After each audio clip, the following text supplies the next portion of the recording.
man. So we got a set of RCAs coming from the source and back to whatever component that we're getting ready to switch on or try anything. And what we're checking for is resistance between the lines. We want that number to be really, really low. Whenever we're, putting the signal through our components, we don't want any noise to come through the RCA. So this is how you check them. You turn your meter on and then you switch it to the ohm rating, right? Take one end of the probe and put it on. We're gonna test this RCA right here, the blue one for the 2-channel. And let's see if I can get this. Gonna put it on one end. And put it on the other end of the blue 2-channel.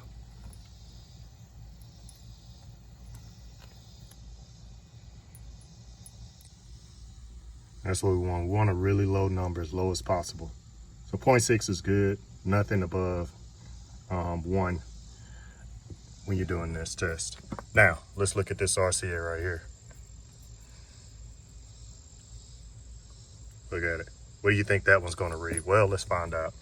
And that's on the 4-channel side, which normally would go to the, your smaller amps that really carries noise. So we're gonna hook up to one end there. And then we're gonna hook it up to this one here.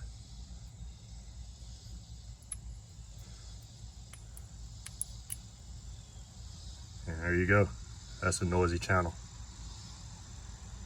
So you can either discard that channel and bank off of a clean one, or you can get you another set of RCAs. Don't forget to comment, like, subscribe, and shoot, man. That's it. Peace out.